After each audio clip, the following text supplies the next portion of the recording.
در زمانهای قدیم در بغداد سوداگری بوی زندگی می کرد که سیندباد نام داشت. دولتش زیاده و زندگیش خوب بود. کشتیهایش در دریاهای بزرگ شنا می کردند.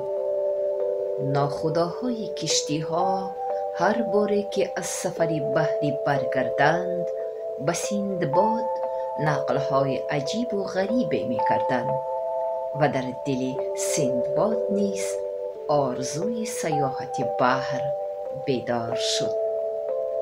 عاقبت سیندباد کشتی بزرگترینش را از مال و متاع پر کرد و به سیاحت دور و دراز بحری برآمد. کشتی سیندباد 3 شبانه روز در بحر کشاد شنا نمود و آنها از دور جزیره را دیدند.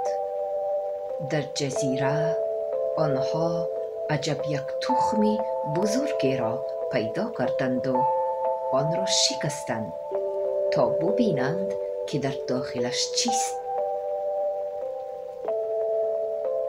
ناگاه صدای هشتک کشی و بالزنی پرنده عظیم جثه شنیده شد و اهل کشتی دیدند که پرنده بزرگ در آسمان می پرد و در پنجه هایش 2 مار عظیم پیچیده است. پرنده عظیم جثه روخ چون تخم خود را شکسته دید بانگ زد که آدمان از ترس بیهوش شدند. سیندباد و همراهانش به هوش آمده دیدند که پرنده رفته است. زود سوار کشتی شدند و با سرعت شنا کرده از ساحل دور شدند. اما ناگاه همه جا را پرده تاریکی فرا گرفت و از آسمان سنگ عظیم با سرعت تیر به کشتی آمده زد و کشتی را شکست. این همان پرنده روح بود که قصاصش را از اهل کشتی می گرفت. کشتی غرق شد.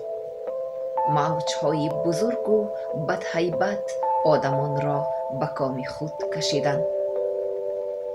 سیندباد چشم گشاده خود را در روی آب دید. او هراسان دست و پا میزد و شنا میکرد و ناگاه در نزدیکی های خود پاره چوب شکسته کشتی را دید و زود با آن چسبیده به سوی ساحل شنا کرد. 2 روز موجهای ساحل او را از این سو به آن سو می بردند و در روز 3 او را به ساحل جزیره پرتافتند. جزیره عجب زیبا و دلارا پر از میوه ها و گل و گیاه بود و بهشت را می ماند.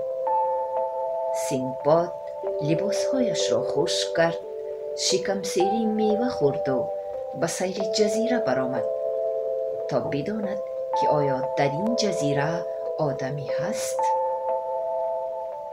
خیلی گشت و گذار کرد و ناگاه در ساحل دریاچه در زیر درخت پیرمرد ریش سفید کوتاه قامتی را دید. سلام علیکم پیرمرد. علیکم سلام.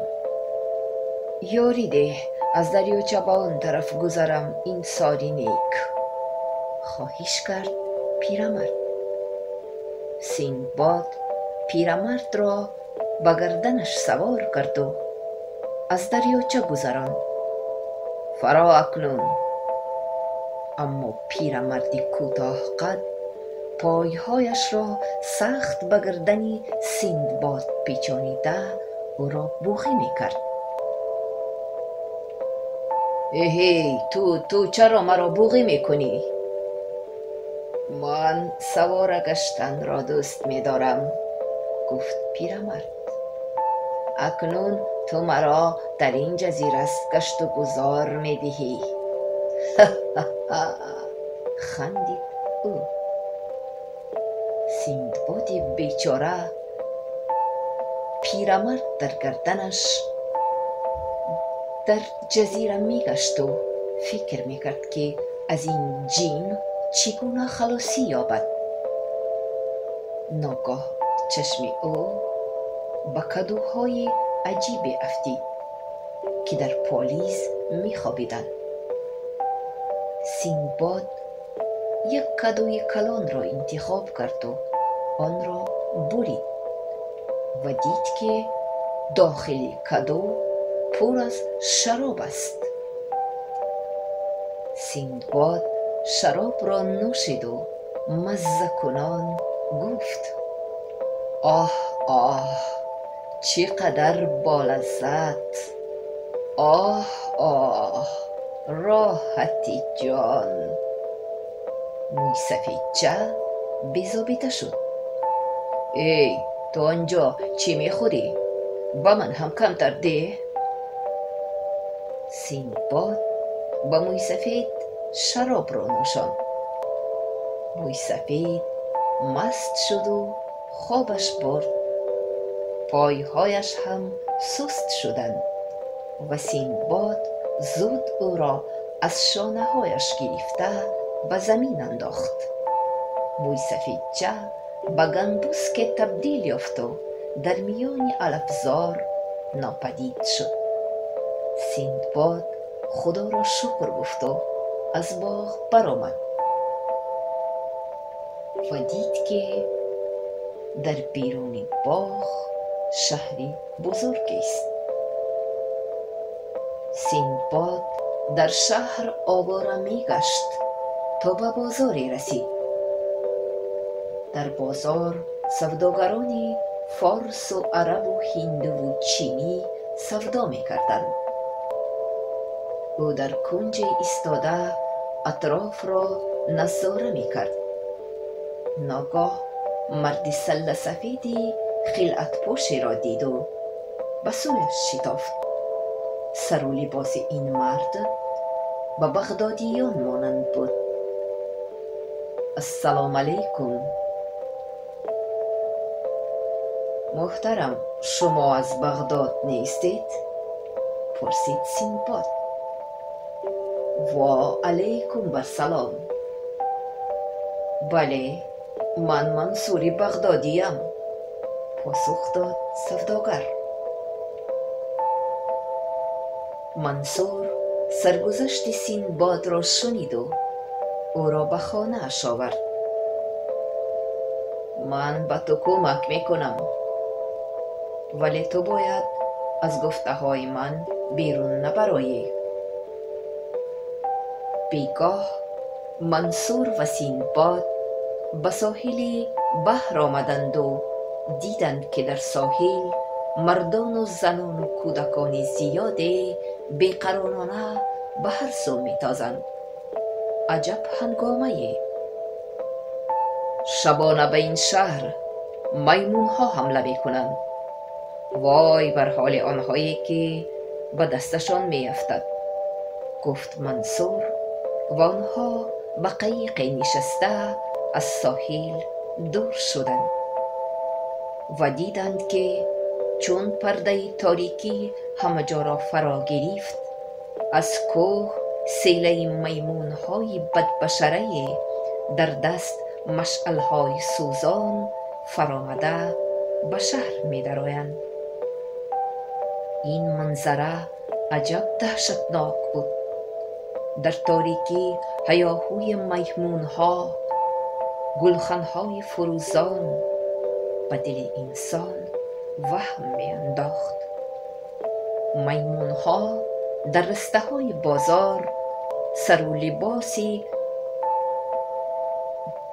فروشنده ها را کافته به بر کردند و قسم خریدار و قسم دیگر سوداگر و قسم سیوم بیهوده گشت و گذار می کردند. خرید و فروش می کردند، با هم جنگ و زن و زنی می کردند. این حال تا صبح دوام کرد و چون صبح دمید میمونها مثل لشکریان صف آراسته شهر را ترک کردند. منصور و سیندباد به خانه آمدند. من هم وطن را پزماند شدم، کمی اینجا میمانیم، پول جمع میکنیم و به وطن برمیگردیم، گفت منصور. روزی دیگر آنها به خلطه ها سنگ بار کرده به جنگل آمدند. در جنگل میمون های زیادی بودند. آنها با دیدن منصور و سیندباد گریخته به شاخه های درختان برآمدند. منصور و سیندباد به سوی میمون ها سنگ می انداختند و میمون های به غضب آمده از درختان به سوی آنها چارمغز و میوه های گوناگون می پرتافتند. سیندباد و منصور خلطه هایشان را از میوه و چارمغز پر کرده آن را به بازار آوردند و با نرخی گران فروختند. میوه در این بازار خیلی گران بود، زیرا مردم از ترس میمون ها به بیشه نزدیک نمی شدند.